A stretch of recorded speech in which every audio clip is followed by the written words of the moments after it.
When Erica Kirk posted Charlie's coffin, you responded, she tagged him, brackets, crying face emojis. In response to Alina Haber's tweet ordering people to fly their flags at half-mast in memory of Charlie, you posted on X, buying flags and poles just to fly them fully erect. And you then posted yesterday, ending every Conservative debate call out I'd do in 2026 with "Don't dodge, bro." That's not what Charlie would have wanted. I mean, do you think that your response to the cold-blooded murder of Charlie Kirk has been appropriate? Yes. I think that the only way this country moves forward into a better world is when conservatives can finally realize that they need to turn the temperature down on their side. If it turns out to have been somebody with a leftist ideology who wanted to shut up Charlie Kirk, would you condemn that?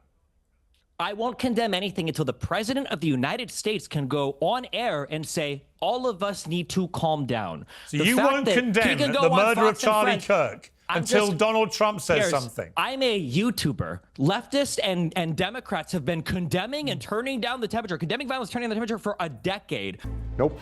We have to start calling his supporters racist as well. That MAGA symbol has come to represent something. It is the new Nazi symbol. It is the new hood. Because they're not a party. Right? They're Sinn Féin to the IRA. They're the PLO to Hamas. They're a dime store front for a terrorist movement. The Republican Party is basically a domestic terrorist cell at this point, and they should be treated as such. There are elements of the GOP that are starting to look like the jihadists. Not a political party.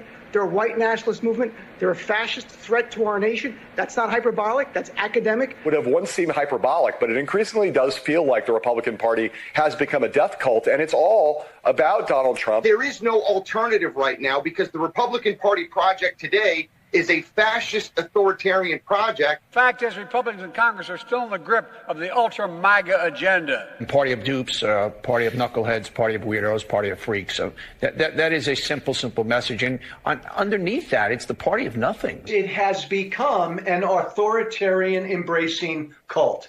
It is fascist. We take an oath to protect and defend the Constitution from all enemies, foreign and domestic. And sadly, the domestic enemies to our voting system and our honoring our Constitution are right at 1600 Pennsylvania Avenue with their allies in the Congress of the United States. Trump's modern-day Gestapo is scooping folks up off the streets. They're in unmarked vans, wearing masks, being shipped off to foreign torture dungeons.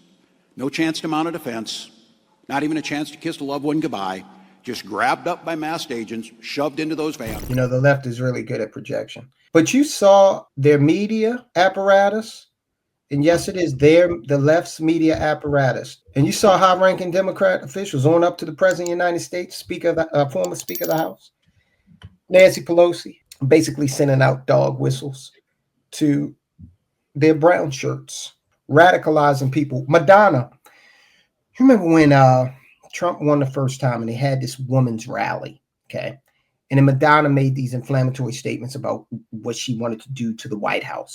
Yes, I am outraged. Yes, I have thought an awful lot about blowing up the White House. And so, of course, the Secret Service paid her a visit, not because they thought Madonna was capable of doing it or really even wanted to, but because they know that she has the ear of millions of people. And so the same is true with the Hollywood for ugly people, like we saw Nancy Pelosi and Walz and Biden and others. When they keep hearing this, one of the first techniques of warfare, and we've had it played on us as civilians. Every time before the U.S. goes to war, there's a campaign to demonize whoever the hell we're going to war against, okay? Mm-hmm. Not the leadership, but the people, right?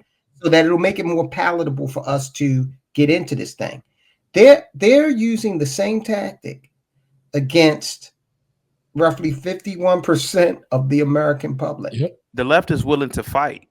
You know, the left is willing to come together. They've been doing this. They stick together, man.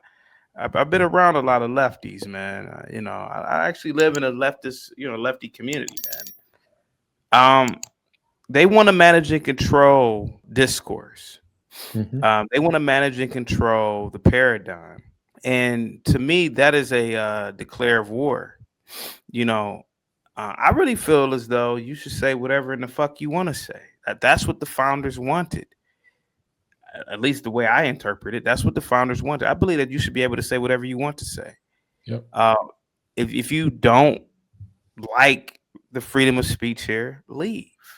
But the fact that the left can dictate who and what and where you can say things only goes to show you how weak the conservatives are and have been, to be honest with you. That's true. You know, in my opinion, I've been saying this for a long time, you know, because here goes the thing.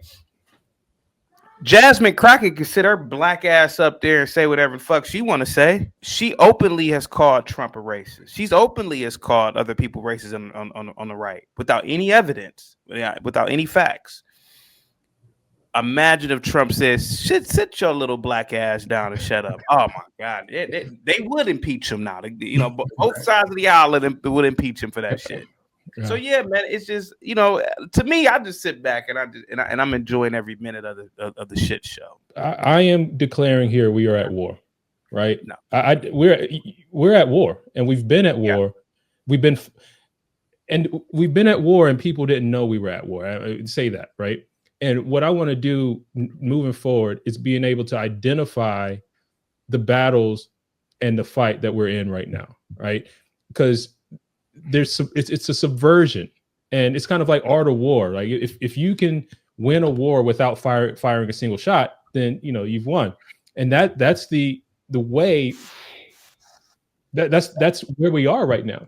And we have to identify the enemy, stop fighting these little micro battles, and defeat the enemy for what it is. And that enemy is communism. We have now passed the point of painless solutions and parlor patriotism.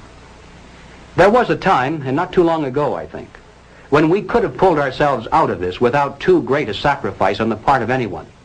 All that would have been necessary would have been for us to take an interest in the domestic affairs of our nation and to insist that our elected representatives merely enforce the laws that were then on the books to protect us from internal subversion and to keep the enemy outside the gates. But we didn't. Now the enemy is inside our gates. He is on our streets. He is in our halls of parliament. And now there is hell to pay. Our enemy is not going to leave quietly just because we suddenly discover him and ask him to go. Hardly. The nature of tyranny is such that, like the barb on an arrow, it goes in easily. But the price of pulling it out is a piece of flesh. We must discover the identity of those individuals, both above and below, who consciously are furthering the communist program for revolution, and then remove them from their positions of trust and leadership. Anything less than that will be totally futile, because we'll merely be running around trying to put out 1 or 2 fires over here, while they're busy setting 10 new ones over there.